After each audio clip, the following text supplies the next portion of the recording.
Assalamualaikum everyone and welcome you all to the JK Life Science Academy. This will be our lecture number 31st, and in this lecture we are going to discuss the very important topic of the CSIR, that is the chromosomal mutation.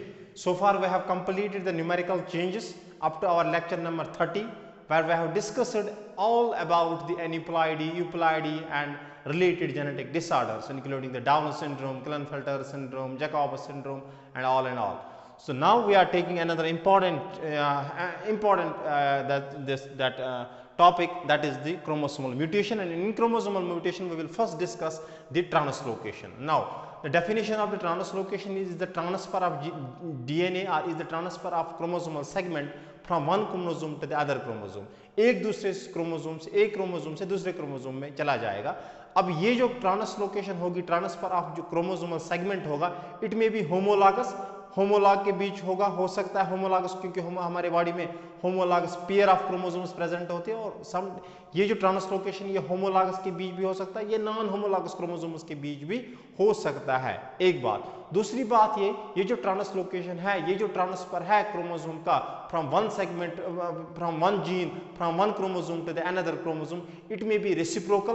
That means यहां से जाएगा और वहां एक chromosome से यहां से जा रहा है, दूसरे क्रोमोसोम से वापस आ रहा है. It may be that is called as reciprocal, और sometimes it is non reciprocal. That means it is unidirectional, एक ही डायरेक्शन से जा रहा है. ट्रांसलोकेशन एक ही साइड से हो रही है, दूसरे साइड से वापस ट्रांसलोकेशन नहीं हो रही है.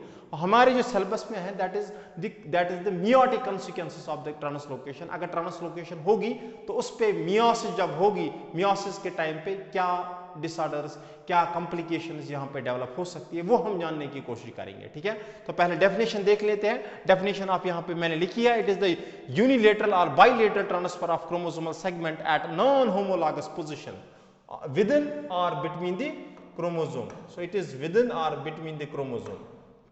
It is within or between the chromosome transfer हो सकता है. ठीक है, अब मियोटिक कॉन्सिक्वेंसेस को देख लेते हैं. मियोटिक कॉन्सिक्वेंसेस मैंने आपको अभी बताया. अगर होमोलॉग के बीच ट्रांसफर हो रहा है, होमोलॉग क्रोमोसोम्स के, अगर फॉर एग्जांपल क्रोमोसोम नंबर 1 है मेरी बॉडी में, क्रोमोसोम नंबर 1 की 2 कॉपीज प्रेजेंट है, अगर इन दोनों के बीच एक्सचेंज हो रहा है, उससे मियोटिक कॉन्सिक्वेंसेस नहीं आ सकते, उससे मियोसिस पे ज्यादा फर्क नहीं पड़ेगा. लेकिन कॉन्सिक्वेंसेस तब डेवलप होते हैं जब हेटेरोजाइगस ट्रांसलोकेशन हो जाती है. दैट मींस ट्रांसफर होता है between non homologous chromosome, that is called as हेटेरोज. And when it is homozygous translocation, then it will not produce the meiotic consequences that you can see it here. So मैंने for example this is chromosome number 1 मेरी body का, this is paternal, this is maternal chromosome number 1. अब मैं ये homologue chromosome है, मतलब ये वाला रीजन यहाँ पे गया है और इसका थोड़ा सा रीजन यहाँ पे आया है.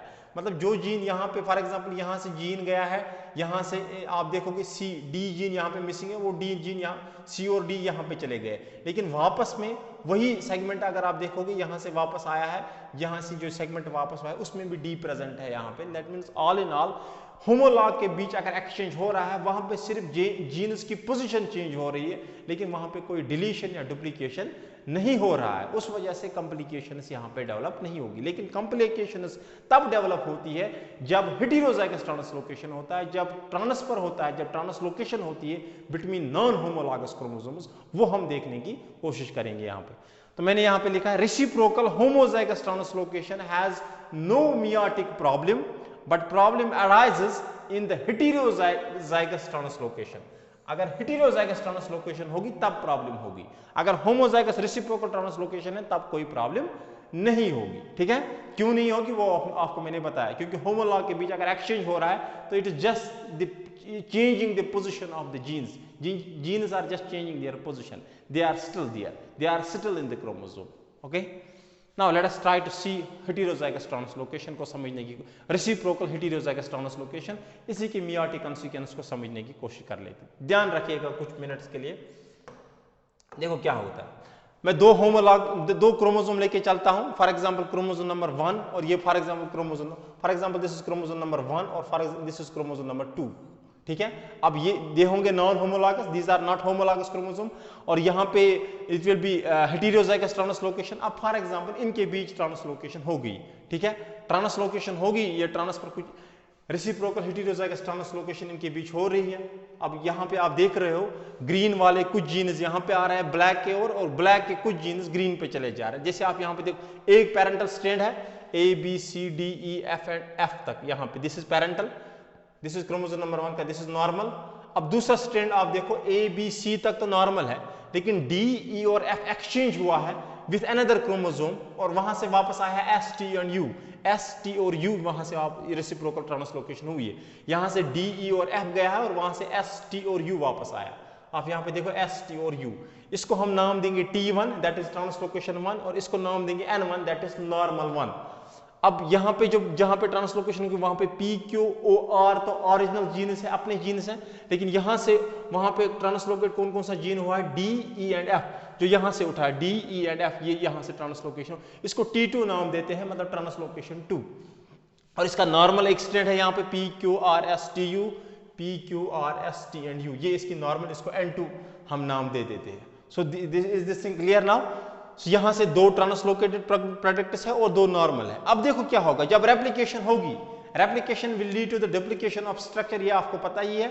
और रेप्लिकेशन कब होती है? एस फेज में होती है, मतलब एम फेज जाने से पहले। एम फेज मतलब सेल का जब जहां पे प्रोफेज, मेटाफेज, एनाफेज, टीलोफेज होगा, वहां जाने से पहले सेल का रेप्लिकेशन हो जाता है। अब रेप्लिकेशन होगा, रेप्लिकेशन इज जस्ट जेरोक्स, जो मैंने पहले भी बताया। अब देखो हर एक स्ट्रैंड का रेप्लिकेशन होगा, इसका भी रेप्लिकेशन होगा, इसका भी होगा, इसका भी होगा और इसका भी रेप्लिकेशन होगा। रेप्लिकेशन को मैं यहाँ पे येलो लाइन से दिखा रहा हूँ। रेप्लिकेशन हर एक में येलो लाइन है, दैट मीन्स हर एक में रेप्लिकेशन हो रही है। इसकी भी रेप्लिका बनेगा, इसका भी रेप्लिका बनेगा, इसका भी रेप्लिका बनेगा और इसका भी रेप्लिका बनेगा। अब होगा मेटाफेज, अब एस फेज क्रॉस हो गया, ये रेप्लिकेशन कहां पे होगा? एस फेज में, ये एस फेज में होगा। एस फेज में रेप्लिकेशन के बाद अब सेल जब एंटर करेगी एम फेज में वहां पे एक इंपॉर्टेंट फेज आता है, that is the metaphase. Metaphase पे इनको अलाइन होना होता है, होमोलॉगस क्रोमोसोम जो मैंने आपको बताया वहां पे, homologous chromosomes they start aligning with each other, ये एक दूसरे के साथ पेयरिंग स्टार्ट करते हैं क्योंकि इनको सेग्रीगेट होना होता है। अब यहां पे देखो क्या होगी problem at metaphase first. Metaphase first को देखने की कोशिश करोगे, पहले हम N1 को ले लेते हैं। N1 ऐसे अरेंज होगा ABCDE and F, it is normal N1। अब N1 क्या है, उसके बाद T1 को देख लो, T1 इज ABC, ये इधर तक तो ये पैरेंटल है, और उसके बाद S, T एंड U ये है ट्रांसलोकेटेड सेगमेंट है ABC में, ये यहाँ पे ABC, S, T and U यहाँ से। अब यहाँ से लिख लेते हैं N2 is this U, T, S, R, Q and P, मतलब P, Q, R, S, T and U यहाँ तक, ठीक है। और T2 इसका लिख लेते हैं, ये इसका T2 है, T2 will be P, Q, R और उसके बाद D, E and F, D, E and F। इस तरह से यहाँ पे अरेंज हो रहा है, और यहाँ पे जो स्ट्रक्चर बनता है उसको बोलते हैं क्वाड्रीवैलेंट और multivalent structure. That is very very and very important. कई बार एग्जाम में ये आ चुका है कि क्वाड्रीवैलेंट और मल्टीवैलेंट स्ट्रक्चर कहाँ पे डेवलप होता है। तो क्वाड्रीवैलेंट और मल्टीवैलेंट स्ट्रक्चर जब ट्रांसलोकेशन होती है, मेटाफेज पे ये ऐसा स्ट्रक्चर देखने को मिलता है, ठीक है, मेटाफेज फर्स्ट में। अब मेटाफेज फर्स्ट में ऐसा नजारा आपको देखने को मिलेगा। अब मेटाफेज के बाद एनाफेज होगा। एनाफेज में होमोलॉगस क्रोमोसोम्स को सेग्रीगेट होना है, एक दूसरे के साथ, एक दूसरे से अलग होना है होमोलॉगस क्रोमोसोम को, वो देखने की कोशिश करेंगे। अब देखो हम आ जाते हैं एनाफेज पे। At anaphase this quadrivalent has 3 different possibilities of segregation. ये जो एनाफेज में इसके पास 3 पॉसिबिलिटीज है सेग्रीगेशन की। इसको होमोलॉगस सेग्रीगेट होना, यहाँ पे क्रोमोसोम्स को सेग्रीगेट होना है। यहाँ पे 3 पॉसिबिलिटीज है सेग्रीगेशन की। एक पॉसिबिलिटी है जिसको बोलते हैं alternate segregation.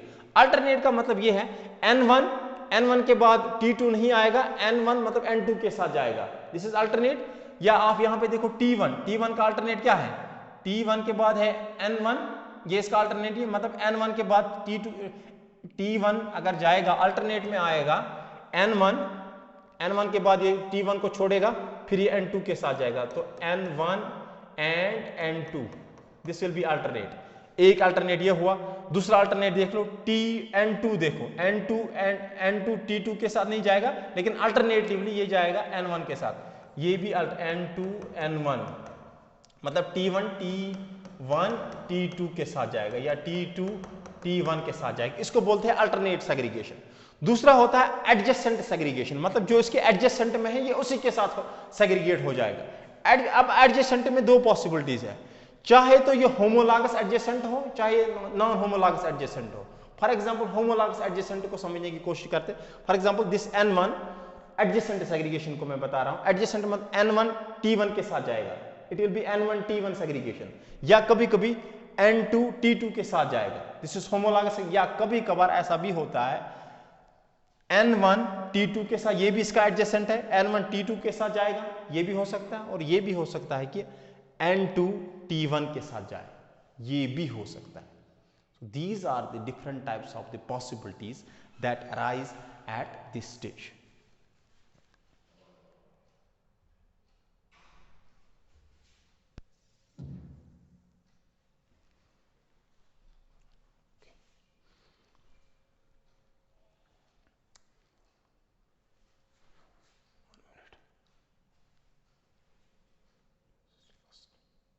Adjacent.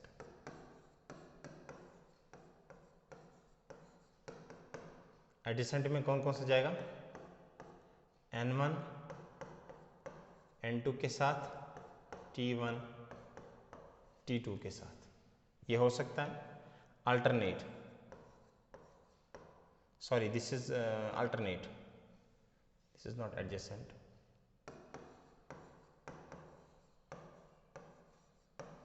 alternate and now adjacent. Adjacent किस किस के साथ? एडजेसेंट मतलब n1 विथ t1 एक एडजेसेंट, दूसरा एडजेसेंट बनेगा n1 with t2, n1 with t2, ये भी बन सकता है।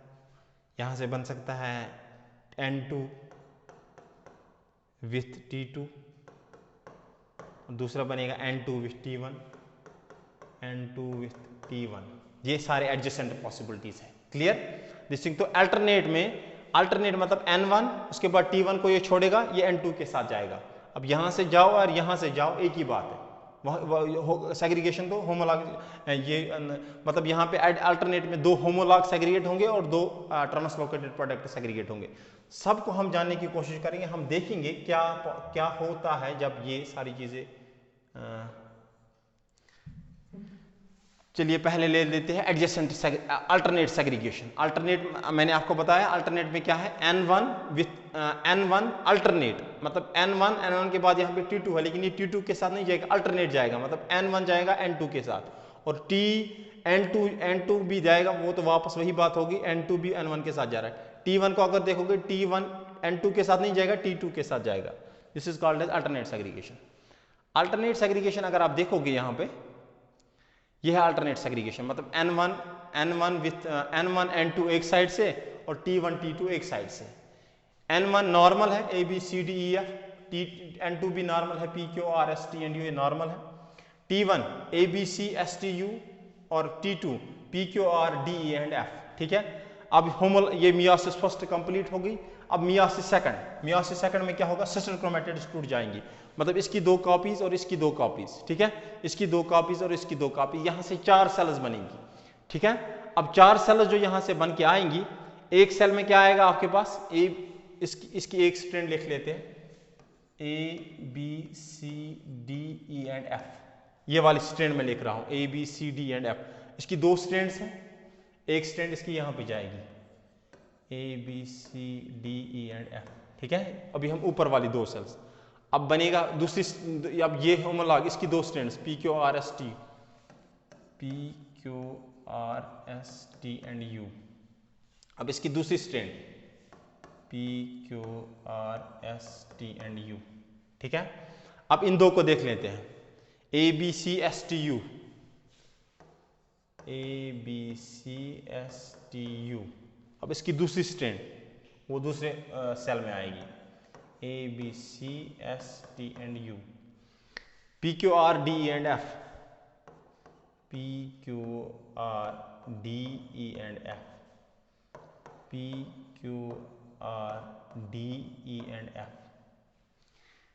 अब आप देखो कोई जीन डिलीट या कोई जीन डुप्लीकेट मत हुआ है, A B C D and F, it is normal, P Q R S T U normal, A B C D and F normal, P Q R S T U is normal, A B C D E and F, P Q R S T and U, यहाँ पे भी all दो position change हुई है लेकिन यहाँ पे कोई डिलीशन या डुप्लीकेशन नहीं हुआ, सारे जीन्स यहाँ पे प्रेजेंट है। A B C D E and F यहाँ पे है, P Q R S T and U यहाँ पे है, ठीक है, एस टी एंड यू यहाँ पे, this is S T and you, all will be normal gametes।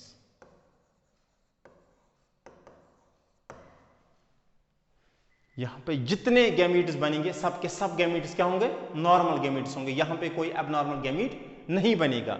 Although यहां पे पोजीशन चेंज हुए लेकिन सारे जीन्स यहां पे प्रेजेंट है, उस वजह से जितने भी यहां पे गैमीट्स होंगे सारे के सारे गैमीट्स क्या होंगे, नॉर्मल गैमीट्स होंगे। Is this thing clear? ये आपको समझ आया होगा क्योंकि ये मियोसिस के बाद 4 सेल्स बनेगी और 4 सेल की, क्योंकि ये यहाँ पे 2 स्ट्रैंड्स है, मैंने एक लिखा है और ऊपर ये येलो कलर का जो है इट्स रेप्लिका, तो वही यहाँ पे आप देख रहे हो A B C D and F, A B C D and F, इसकी 2 कॉपीज, इसकी 2 कॉपीज, इसकी 2 कॉपीज, इसकी 2 कॉपीज। आगे जाके सिस्टर क्रोमेटिड्स टूट जाती है और हर एक सेल में एक एक सिस्टर क्रोमेटिड चली जाती है। आप हम जब गैमीट्स को चेक कर रहे हैं तो सारे के सारे गैमीट्स जो है normal gametes, although position change हुए लेकिन कोई सी भी चेन का डिलीशन या डुप्लीकेशन नहीं हुआ। That is very important. That means अगर अल्टरनेट सेग्रीगेशन हो रहा है ट्रांसलोकेशन के बाद, although it is reciprocal heterozygous translocation, लेकिन अगर अल्टरनेट सेग्रीगेशन हो रहा है, सारे के सारे गैमेट्स कैसे बनेंगे, नॉर्मल गैमेट्स बनेंगे। कई बार ऐसे क्वेश्चंस आप देखोगे जो अगर आपके पास CSIR पेपर्स होंगे, हर बार आप एक ना एक क्वेश्चन यहां से देखोगे और हर बार यही स्टेटमेंट्स, कहां से नॉर्मल बन रहा है, कहां से एबनॉर्मल बन रहा है, कितने एबनॉर्मल बन रहे हैं, अगर एबनॉर्मल बन रहा है तो कैसे एबनॉर्मल बन रहा है, ठीक है, क्वाड्रिवैलेंट स्ट्रक्चर कहां पे बनता है, मल्टीवैलेंट स्ट्रक्चर कहां पर बनता है, ये बहुत बार आ चुके हैं ये क्वेश्चंस। अब चलिए एक और देख लेते हैं, एडजेसेंट सेग्रीगेशन। एडजेसेंट में मैंने आपको बताया there are 2 possibilities of adjacent segregation. Alternate तो आप लोगों को समझ आ चुका।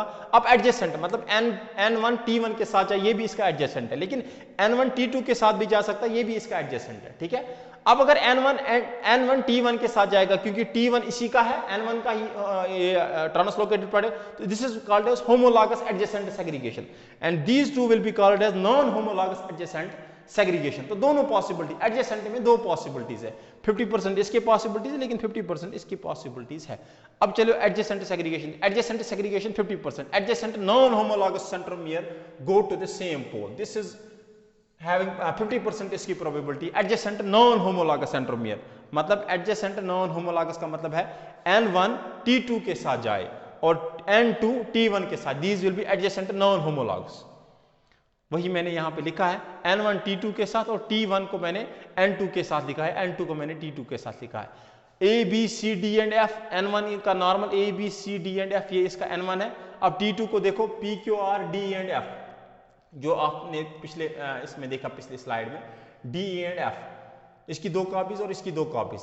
अभी क्योंकि अभी मियोसिस फर्स्ट हो रही है, अब मियोसिस सेकंड में इसकी अलग sister chromatid T2 A B C S T and U, T2 A B C S T and U और N2 P Q R S T and U। हो गया यहां तक, there is no problem up to this stage. Now let us move forward and take let us see what will happen at the meiosis second। meiosis second में sister chromatids will separate, इसकी 2 copies भी separate है, उसकी पहले इसकी 2 copies लिख लेते हैं 2 सेल्स में, A B C D and F, A B C D E and F normal, और दूसरी कॉपी इसकी जाएगी इस सेल में A B C D E and F यहाँ पे। अब P Q R D E and F, P Q R D E and F, दूसरी कॉपी इसकी जाएगी P Q R D E and F। अब यहां पे आ जाओ A B C S T U, A B C S T and U, एक copy, दूसरी copy जाएगी इस सेल में A B C S T and U। अब इसकी 2 copies P Q R S T U, P Q R S T U, P Q R S T and U।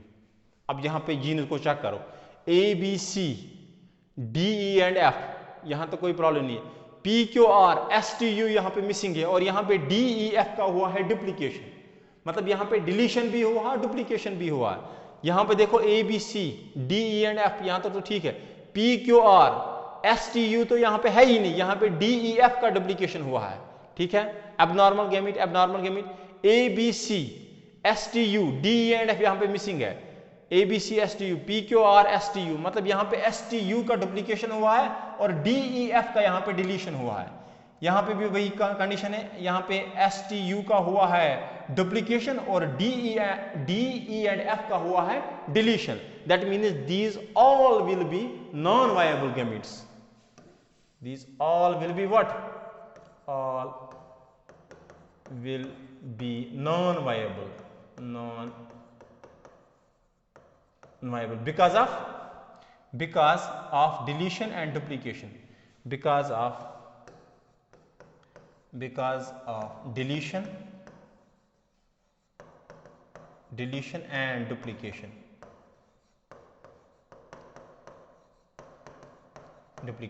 अब CSIR का paper उठा के देख लेना और आपको यही स्टेटमेंट्स वहां पे मिलेंगे, बिकॉज ऑफ डिलीशन या डुप्लीकेशन, या कभी कभार वो लिखते हैं because of deletion only, because of duplication only. No, it is both because of deletion as well as duplication. यहाँ पे डिलीशन भी हुआ है और डुप्लीकेशन भी हुआ है, उस वजह से यहाँ के सारे गैमेट्स बनेंगे एबनॉर्मल गैमेट्स। क्या बनेंगे? एबनॉर्मल। और एबनॉर्मल किस कंडीशन में मर रहे हैं? जब होता है adjacent non homologous segregation, adjacent non homologous segregation जब होगा। अब दूसरा है adjacent homologous segregation. Adjacent homologue का मतलब ये है एडजेसेंट बट होमोलॉग, मतलब N1 T1 के साथ और N2 T2 के साथ। इसकी बहुत ही कम, it is very rare of the rarest cases यहाँ पे कभी कभार एडजेसेंट होमोलॉगस सेग्रीगेशन होता है, तो उसको भी देखने की कोशिश करेंगे। एडजेसेंट सेग्रीगेशन सेकंड, जिसको बोलते इट हैज रेयर प्रोबेबिलिटी, ये मैंने यहाँ पे लिखा बहुत ही कम प्रोबेबिलिटी है। Adjacent homologous centromere will go to the same pole, तो यहाँ पे N1 T1 के साथ और T2 N2 के साथ, these are homologous A B C D and F, और T1 इसका है A B C S T U, मतलब एक सेल में आएगा A B C D E and F और दूसरी सेल में आएगा इसका A B C S T U। इसी तरह A B C D E and F, it is D here, A B C S T U। इसी तरह यहाँ पे P Q R S T U और दूसरा बनेगा P Q R S T U, P Q R D E and F, sorry यहाँ पे बनेगा एक P Q R D E F और इसका एक copy P Q R S T U, दूसरा बनेगा P Q R D E and F, P Q R S T and U। देखो A B C D E and F okay, A B C S T U, P Q R यहाँ पे delete हुआ है और A B C का हुआ है duplication. A B C D and F, A B C S T U, P Q R deletion और A B C का हुआ है duplication. P Q R D E and F, P Q R S T and U, P Q R S T is normal, यहाँ पे हुआ है A B C का हुआ है डिलीशन और P Q R का हुआ है यहाँ पे डुप्लीकेशन। A B C यहाँ पे मिसिंग है और P Q R का यहाँ पे हुआ है डुप्लीकेशन। तो ये सारे के सारे गैमेट्स कैसे होंगे? एबनॉर्मल गैमेट्स, एबनॉर्मल और non viable gametes, non viable gametes because of deletion as well as duplication, deletion and duplication.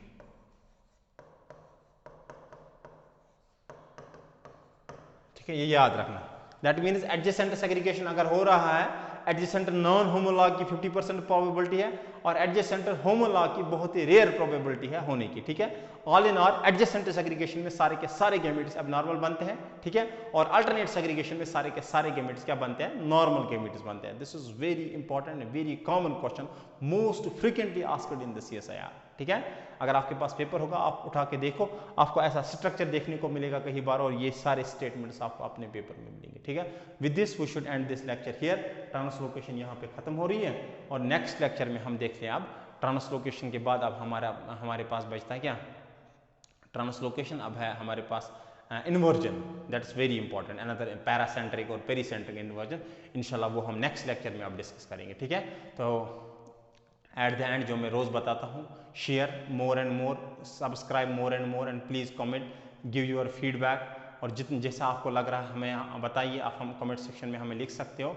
और जो भी आपके पास क्वेश्चन है वो हमें पुट फॉरवर्ड करो। अगर आपको नहीं आ रहे तो हम कोशिश सॉल्व करने की कोशिश करेंगे।